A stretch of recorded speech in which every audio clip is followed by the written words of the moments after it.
주 안에서 평안하셨습니까? 삶은 끝없는 훈련의 연속이라고 저는 생각하는데요. 훈련병의 가장 대표적인 케이스가 군인 아니겠습니까? 군대에 들어가면 훈련병 생활을 시작합니다. 군인으로서의 체질로, 군인으로서의 마음으로, 군인으로서의 생각을 하며 살도록 바꾸어가는 과정인데 이게 얼마나 어렵겠습니까? 가장 힘든 시간이 훈련병 시간이 아닐까 생각합니다. 그런데 마냥 훈련만 받을 수 없기 때문에 어느 정도 훈련의 기간이 끝나면 부대 배치를 받고 거기에서 생활하면서 훈련은 계속 되어지게 될 것입니다. 물론 병장쯤 되면 이제 훈련에서 열애를 하면서 느긋하게 있다가 전역을 하게 되겠죠. 그러나 인생에서 이 훈련과 연습은 끝이 없습니다. 성공적인 삶을 살고 그 내 삶을 계속 유지하려면 이 연습과 훈련은 중단되어서는 안 될 것입니다. 유명한 음악가들이나 운동선수들 그리고 배우들을 보면은 놀랍습니다. 초보자처럼 연습을 끝없이 합니다.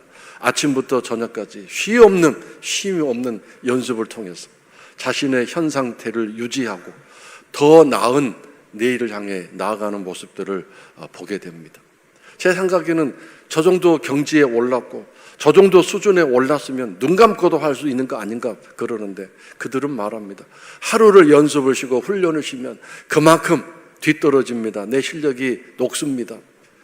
연주가 제대로 되지 않고 운동선수는 자신의 재능을 충분히 발휘할 수 없다고 말합니다. 그러므로 여러분, 훈련을 제대로 해야 하고 연습을 제대로 해야 하는 것은 오늘 우리들의 신앙생활에서도 마찬가지입니다. 지난주에 신문에 40세가 넘은 여자분이 배구 선수로 현역으로 뛰고 있는 인터뷰가 실렸습니다. 평소에 얼마나 훈련을 했고 연습을 했으면 40세가 넘도록 아이도 낳고 주부였는데 계속해서 현역으로 이렇게 뛰고 있을까요? 그것도 보통 선수가 아니라 아주 국가대표급으로 열심히 뛰고 있는 선수의 이야기를 읽으면서 오늘 다시 한번 우리들의 신앙적인 삶에서 이 연습과 훈련을 어떻게 하고 있는가 여러분과 함께 짧은 시간이지만 함께 나누려고 합니다. 지난 주 중에 요즘은 신문에 뉴스에 너무도 충격적인 뉴스들이 많은데 그 중에 하나가 여러분과 저를 깜짝 놀라게 했던 뉴스 하나가 있으면 다 아실 줄 압니다. 수원에 사는 30대 한 여인이 갓난 아이를 검정 비닐봉지에 싸서 냉동실에 넣어서 4년, 5년씩 보관해 왔던 것이 드러났습니다.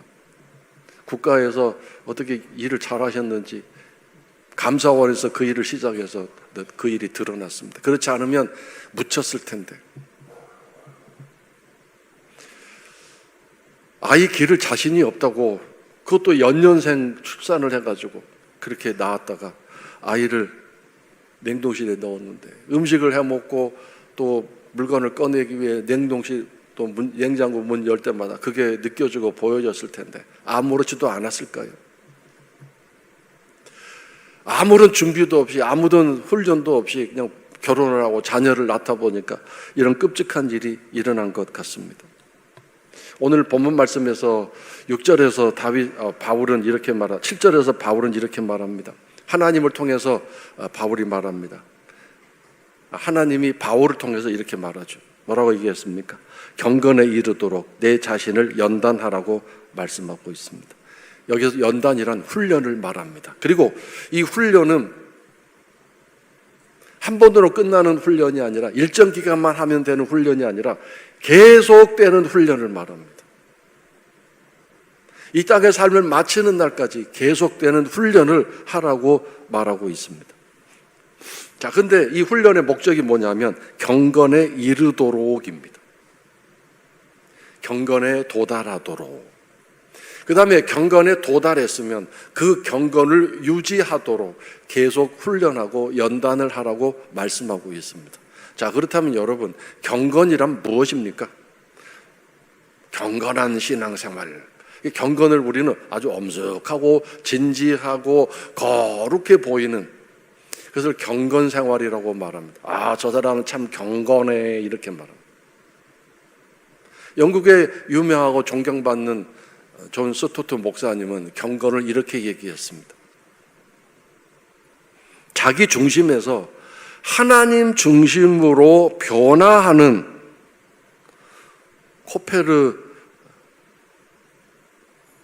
코페르니쿠스적, 몇 번을 뵀는데 이게 익숙하지 않았어요. 코페르니쿠스적인 대변환이라고 얘기했습니다. 코페르니쿠스적인 사고의 대전환. 이 사람은 폴란드 사람인데요. 어느 날 그가 갑자기 딱 소리를 냈습니다.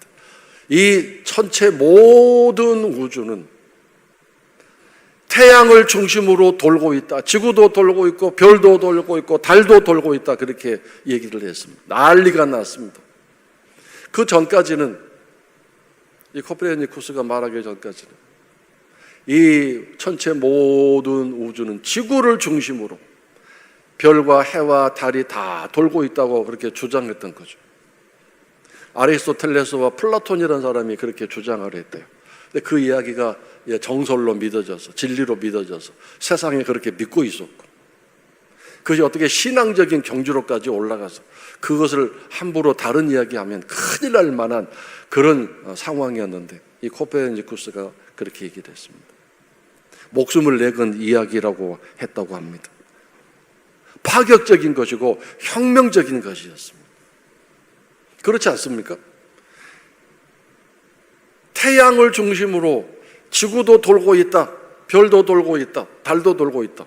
그런데 그 전에 믿고 있던 지구가 중심이고 지구는 가만히 있고 별과 달과 해가 돌고 있다. 그럼 완전히 180도 바뀐 이야기 아닙니까? 경건이란 나 중심에서 하나님 중심으로 바꾸어지는 것을 말하는데, 이것은 이렇게 180도 바꾸어진 삶을 말하는 것, 이것이 경건이다 그랬습니다. 그러므로 여러분, 경건이란 얼마나 힘들고 어려운 것인가. 한 번에 되는 것도 아니고, 내가 어떤 결심을 해서 순식간에 이룰 수 있는 것이 아니라, 오늘 하나님은 바울사를 통해 우리에게 말씀하십니다. 끝없는 훈련과 연단과 연습을 통해서 이 경건의 삶이 이루어진다. 나 중심의 삶에서 하나님 중심의 삶으로 바꾸어지는 것이다. 이걸 부단히 계속해야 한다라고 말씀하고 있습니다. 이것은 선택사항이 아닙니다. 이건 목회자나 도달해야 할 일이고, 우리는 도달할 수 없는 까마득한 높은 수준이기 때문에 그냥 알고만 있으면 된다, 이거 절대 아닙니다. 우리 모두가 그렇게 살아야 합니다. 생각해 보십시오, 여러분. 우리는 태어날 때부터 나 중심의 삶으로 살도록 세팅이 되어 있습니다. 이건 본능적으로 그렇게 되어 있습니다. 그런데 이걸 완전히 바꿔서 하나님 중심으로 살게 된다는 게, 이게 얼마나 어렵습니까? 우리는 나 중심으로 세상에 돌아가야 한다고 생각하죠. 정치적인 얘기를 하든 무슨 얘기를 하든 내 생각을 중심으로, 내 생각이 옳습니다. 내 생각대로만 세상에 돌아가면 세상은 천국이고 모든 사람들이 행복할 거라고 생각합니다. 이야기를 들어보면 그분은 경제의 도사고 정치의 도사고 모든 것의 전문가입니다. 얼마나 자신 있게 확신 있게 얘기하는지, 누가 거기에 딴지를 걸면 난리 날 상황, 그런 일들이 얼마나 많습니까? 저 자신도 그런 사람 중에 하나 아니겠습니까? 근데 하나님 중심으로 산다는 것, 서비스 받고 살아야 되는 나의 본성을 이겨서 서비스 해주어야 하고, 이기고 싶고 높이 올라가고 싶은 그런 나의 본성을 바꾸어서 줘줘야 하고, 섬겨줘야 하고, 나누어줘야 하고, 원수를 갚아야 되고 보복을 해야 되는 이 시스템에서 원수 갚지 말아야 하고, 지난주에 우리가 로마서 말씀 속에서 묵상했습니다. 오히려 그 원수가 배고플 때 먹을 것을 갖다 주어야 하고, 목마르면 쌤통이다 그러지 말고 마실 물을 갖다 줘야 한다고 말씀하셨지 않습니까? 이렇게 삶이 완전히 바꾸어지는데 이게 대혁명이고 코페르니쿠스적인 대사고 전환의 삶이 되는 것 아니겠습니까? 근데 여러분과 나는 지금까지 신앙생활 수십 년 해오신 분도 계시고 신앙생활 하시지 얼마 안 된 분도 계시지만 이렇게 살고 있습니까? 오히려 우리는 나 중심의 삶에서 더 많은 것을 주시고 더 힘을 주시고 더 멋지고 찬란하게 만들어서 내가 이 세상에서 본때 있게 보란듯이 나의 하나님 복을 받았다, 하나님 살아계신다라고 그것으로 자랑하고 증거를 삼고 살 수 있도록 해달라고 지금 그 기도하고 있지는 않습니까? 하나님 중심의 삶은 나와 세상은 온데간데 없고 하나님만 높임 받으셔야 되니까 나는 늘 주고 지내야 되도록 이렇게 연습을 하고 훈련을 해야 되는 거죠. 집안에서도 마찬가지입니다. 부부 사이에서도 마찬가지입니다. 모든 인간관계에서도 마찬가지입니다. 내 중심의 삶에서 하나님 중심이 되도록 내가 뒤로 물러서야 되는 거죠. 자존심 상해서 어떻게 그럴 수 있을까요? 속상해서 어떻게 그럴 수 있을까요? 하다못해 부부 사이에서도 지는 거 싫어하고 양보하는 거 싫어하고 무슨 말 한마디에 막 참지 못하는 우리들의 성품적인 삶을 생각해 본다면 경건에 이르도록 연습하라는 이 말씀이, 훈련하라는 이 말씀이 얼마나 엄청난 말씀입니까? 그것도 군대에 가보면 훈련병, 막 군대 입대한 훈련병도 있고요, 소위 훈련도 있고요, 대위 훈련도 있고 고급반, 중령, 대령 그런 훈련반도 있습니다. 계급이 높이 올라갈수록 훈련은 좀 고급스럽고 상당히 좀 느슨하지 않겠습니까? 제일 고되고 힘든 훈련이 훈련병, 신병 훈련이 아니겠습니까? 신병 훈련. 여기서 말하는 연단 훈련은 신병 훈련을 말합니다. 여러분과 내가 신앙생활 몇 년 차이고 교회에서 직분이 목사고 하는 그런 차원에서 훈련을 고급반 훈련, 고등훈련 그런 식으로 하라고 말씀하지 않습니다. 내가 마치 훈련 막 군대에 입대한 사람인 것처럼 신병처럼 이렇게 훈련을 받아야 된다고 하시는 말씀이 바로 경건에 이르도록 연단하라고 하시는 말씀입니다.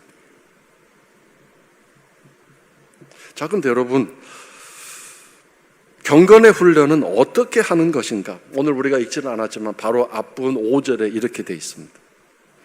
하나님의 말씀과 기도로 거룩하여 지니라 그랬습니다. 그래서 거룩하다라는 것은 경건의 삶이 이루어져서 나타나는 삶의 모습을 말합니다. 정말 내가 경건했다면 내 말하고 행동하고 하는 모든 것들이 이 거룩이라는 말은 구별되다 그런 뜻이에요. 구별되다. 하나님 전용이 되었다 그 뜻입니다. 제가 이 구별이라는 말, 거룩이라는 말을 설명하기 위해서 근래에 제가 하지는 않았는데 또 우리 교회 새로 오신 분들 많으셔서 설명을 드리자면 제 어머니가 제가 어릴 때 보니까 아버지를 정말 지극정성으로 섬기셨습니다. 아버님이 자상하고 잘해주셔서가 아니라 어머니는 그것이 자기네 본분이라고 생각하시고 그렇게 하셨습니다. 그릇도 제일 좋은 녹그릇에다가 노수저에다가 노젓가락, 그 가난하던 시절에 쌀을 위에 얹어서 밥을 하시면 그것만 살살 걷어가지고 아버지 밥을 한 그릇 드시고 남아있는 얼마 안 되는 그 쌀 몇 개를 휘저어가지고 우리 식구들 먹었습니다. 아버지는 혼자 앉아서 참 욕구게 같이 혼자 다 먹고 쌀밥 혼자 다 먹고 좀 남겨놓으면 우리가 먹을 텐데 맛있는 것 혼자 앞에다 싸놓고 혼자 다 드시고 우리는 못 먹고 이부자리도 제일 좋은 손 푹 들어간 깨끗한 거 덮고 우리는 얇은 거 입고 덮고 자고 벽에도 얼마나 좋은 거로 덮고 자고 따뜻한 아랫목들 차지하고 그걸 당연하게 여기셨는데 어머님이 늘 그렇게 하셨습니다. 우리는 절대로 아버지 젓가락 숟가락 손도 못 대고, 아버지 앉았던 방석 절대로 손대지도 못하고, 이부자리 절대로 손대지 못하고, 오직 아버지 전용에 거룩했습니다. 구별됐습니다. 바로 우리가 그렇게 살아야 된다. 세상에서 하나님 백성답게 그렇게 거룩하게 구별되게 살려면 그것이 경건생활인데, 그것은 한순간에 되는 것이 아니라 연습하고 또 훈련을 받아야 된다, 그 뜻입니다. 그것이 뭐로 되느냐? 말씀과 기도라는 것입니다. 이걸 제가 또 다른 이야기를 하면 시간이 많이 걸리기 때문에 이렇게 질문하겠습니다. 여러분이 말씀을 읽고 묵상하고 암송하고 있는 그 말씀, 많든지 적든지 그 말씀이 여러분을 경건의 삶으로 이끌어가고 훈련시키고 있습니까? 이렇게 질문하고 싶습니다. 하나님 말씀이 여러분을 경건하도록 이끌어가고 훈련시키고 있습니까? 여러분은 그 말씀이 매뉴얼이 되어서 신병훈련을 교관이 마음대로 합니까? 신병훈련 매뉴얼이 있습니다. 군인으로서의 체질, 군인으로서의 생각, 마인드, 이걸 위해서 어떻게 할 것인가? 매뉴얼이 다 돼 있습니다. 성경 말씀은 경건에 이르는 하나님 중심으로 사는 것이 무엇인가를 기록해 놓은 매뉴얼인데, 이 말씀을 읽고 묵상할 때마다 그 말씀 매뉴얼이 어디에서 내가 부족한지, 어디에서 내가 잘못하고 있는지, 이것들이 낱낱이 나를 지적하고 가르치고 깨닫게 하는 그런 말씀이 되어서, 아, 이것이 부족하구나, 이것이 잘못됐구나, 이것이 빗나갔구나 깨닫고, 아, 또 열심히 이 부분을 내가 훈련하고 연단해야 되겠구나, 내 성격이, 내 성품이, 내 기질이, 이런 것들이 아직도 다듬어지지 않았구나 깨닫고 나가야 되지 않겠습니까? 그 다음에 기도로 훈련한다고 되어 있는데, 기도로, 우리의 기도는 과연 내 자신을 경건에 이르도록 훈련시키는 능력이 있습니까? 그런 기도를 하고 있습니까?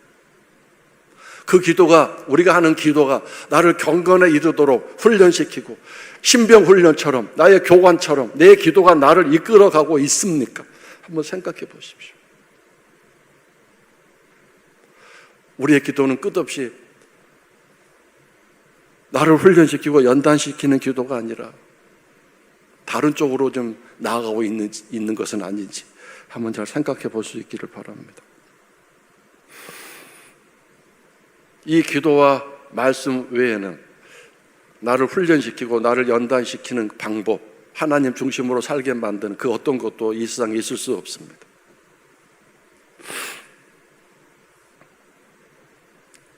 교회에서 가끔 특별 집회와 부흥 집회와 특별 기도회를 갔습니다. 새벽 기도회, 특별 새벽 기도회, 특별 금요 심야 기도회 갔습니다. 왜 갔습니까? 평소에 이런 연습 체계, 훈련 체계를 갖지 못하고 있는, 경건에 이르는 훈련을 하지 못하고 있는 분들에게 기회를 드리기 위해서 이 기회에 오셔서 훈련 체계에 동참하시고 계속해서 그 훈련을 해 나가십시오라고 기회를 드리는 시간입니다. 그런데 많은 분들이 나는 거기 안 가도 된다고 생각하고, 나는 일정 수준이 되어 있기 때문에 가서 그렇게 할 필요 없다고 생각하십니다. 그럼 그렇게 하시는 분들은 일상적인 삶에서 하나님 중심으로 좀 살고 있는 게 확실합니까? 그것이 거룩하게 드러나고 있습니까? 말하고 생각하고 하는 모든 것들이 하나님 중심적입니까? 져주고 용납하고 관용을 베풀고 섬기고, 나를 그렇게 괴롭히는 핍박하는 사람 새벽에 나와서 눈물 흘리며, 로마서에 그렇게 지난주에 돼 있었잖아요. 잘 되도록 축복 기도하고 그렇게 간절히 기도하고 있습니까? 그게 하나님 중심인데요. 바울 사도는 어떻게 그 말씀과 기도로 자신을 훈련했는가? 고린도전서 9장 27절입니다. 우리 다 같이 함께 읽겠습니다. 내가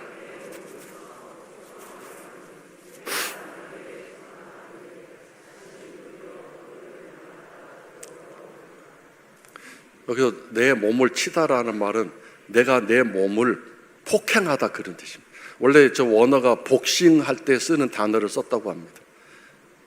여러분은 복싱 글러브 맞은 채로 한번 맞아보신 적이 없죠? 맨주먹으로 맞아도 아프지만 이 복싱 글러브 낀 채로 한 맞으면 정말 제대로 맞으면 기절할 정도로 아프다고 합니다. 내 몸을 쳐다. 나 중심의 삶을 내가 폭행하셔서 해서라도, 내가 그렇게 하더라도 해서 훈련을 시켜서, 연습을 시켜서 하나님 중심으로 살려고 하는데, 왜냐하면 내가 버림받을까 봐 두렵다라고 했습니다. 참 버림받는다는 게 충격적인 얘기입니다. 이 말은 바울 사도가 한 고백 중에 하나인데, 얼마나 대단한 사람, 얼마나 위대한 사도입니까? 근데 그가 버림받을까 봐 두렵다고 말합니다. 왜요? 그도 끝없이 나 중심으로 살고자 하는 본능이 계속해서 남아있기 때문입니다. 그 위대한 사도도 나 중심적으로 살고 하는 본능 때문에 이거 안 되겠다고 생각하고 내가 내 스스로를 폭행한다고 말하는데, 그래서 그 나의 본능을 폭행해서 뭐에 복종시켜요? 하나님 말씀에 복종시키는 거죠. 하나님 중심으로 살려고 하는 그것에 순종하고자 내가 내 스스로를 폭행한다 이거죠. 근데 여러분, 버림을 당한다는 게 무슨 뜻일까요? 두 가지로 해석하는데요. 첫 번째는 극단적으로 얘기해서 천국 못 들어간다 그 얘기입니다. 여러분, 천국 못 들어가도 괜찮으세요? 천국 안 들어가도 상관없으세요? 그냥 주일날 와서 힘들고 어려우니까 그냥 위로받고 평안 얻고 가면 되지 뭐, 그렇게 생각하세요? 난 죽으면 이후는 상관없어 하시면 할 말 없겠지만, 우리의 모든 신앙의 목표가, 목적이 천국 들어가는 거 아닙니까? 저 말씀을 보면 천국은 당연히 교회 나오면 다 들어가는 것이 아니라, 경건 생활을 하지 않으면, 하나님 중심적으로 사는 삶을 계속 유지하지 않고 있으면, 바울 사도가 왜 그랬겠어요? 이미 경건에 도달은 했지만 그의 삶이 얼마나 힘들고 어려웠습니까? 박해와 핍박에 기다리고 있었고 고통의 삶이 기다리고 있었기 때문에, 그도 인간인지라 성질 안 나고 화 안 나고 자존심 상하는 일 없었겠습니까? 하다못해 그가 얼마나 힘들었는지 그 책에 나를 배신하고 떠나간 사람 이름도 써놨고요. 그 다음에 특별히 그를 괴롭힌 사람 누구누구를 몇 번이나 그 책에다가 써놓았습니다. 그가 나를 괴롭혔다, 디모데야 조심해라, 막 써놓았습니다. 근데 그런 상황 속에서 그의 경건이 무너져 버리면, 하나님 중심이 아니라 나 중심으로 그 일에 반응하고 그 일에 행동을 하고 그 일에 내가 말을 하고 움직이면 그 순간 경건은 무너진 것이기 때문에, 그럼 하나님이 봐주시나요? 네 상황이 그러니까, 네 형편이 그러니까 내가 그렇게 말하고 네가 그렇게 행동하는 거 내가 인정한다, 괜찮다 하시는 게 아니라, 그 순간 버림을 당할 수 있다는 것을 알게 된 거죠. 그래서 여러분, 이 땅의 삶이 맞춰지는 그날까지, 디모데 후서에서 바울이 드디어 말하죠. 내가 이제 달려갈 길 다 갔구나. 내가 이제 믿음의 길을 끝까지 갔구나. 내가 싸워야 할 선한 싸움을 다 싸웠구나. 이제 안심이다. 내가 이제 곧 하나님께로 간다. 주의 품으로 간다. 한숨을, 이제 안도의 한숨을 쉬면서 그렇게 얘기한 부분이 있지 않습니까? 천하의 바울 사도도 이렇게 했는데, 오늘 우리가 얼마나 느긋하게 살고 있는지, 얼마나 내 중심대로 사는지, 내 성질대로 살고 내 성격대로 살고 내 취미대로 살고 내 마음대로 살면서 하나님에게 복을 바라고 나는 천국 간다고 자신하는 삶을 살고 있지 않았는지 좀 충격 좀 받았으면 좋겠습니다. 자, 오늘 말씀 6절을 보시면 하나님 이렇게 말씀하십니다. 육체적인 연단, 훈련은 약간의 유익은 있다. 그러나 경건의 훈련은 금생과 내생의 약속이 있다고 말씀하셨죠. 자, 여러분, 우리가 육체적인 훈련을 하면 먹고 싶은 거 안 먹고 잘 것 안 자고 열심히 훈련을 하면, 우리 교회 헬스클럽을 운영하신 집사님인데 막 체구가 일어서 오늘 나오셨나요? 제가 신방 가서 들어보니까 사람 사는 게 아니더라고요. 밥도 제대로 못 드시고 맛없는 것만 잔뜩 드시고, 그렇게 몸을 혹사시켜야만 그 헬스 어떤 그 상태를 유지할 수 있기 때문에 그렇게 하시는 거예요. 그런데 여러분, 그렇게 운동선수들, 음악가들, 배우들, 자기 자신을 끝까지 잘 관리하고 훈련시켜서 어떻게 되나요? 부와 명예를 얻습니다. 그렇게 하는 사람들, 누구보다도 뛰어난 운동선수로, 음악 연주가로, 그리고 배우로 살 수 있습니다. 자기 관리를 잘하는 거죠. 얼마나 멋진 일입니까? 근데 하나님은 그것을 약간의 유익이라고 말합니다. 조그마한 유익이라고 말씀하죠. 우리는 대단한 건데, 왜냐하면 금생과 내생에 약속이 있다고 말씀하죠. 금생이란 뭔가 이 땅의 삶에서, 그리고 내생이란 저 천국의 삶에서 약속이 있다. 하나님이 계획하시고 약속하신 복이 있다, 그 뜻입니다. 그것과 비교하면 비교할 수 없는 것이다. 이 땅의 육체의 훈련으로 얻게 되는, 연습으로 얻게 되는 그 부와 명예, 내가 너에게 주는 것과 비교할 수 없다, 이렇게 말씀하셨어요.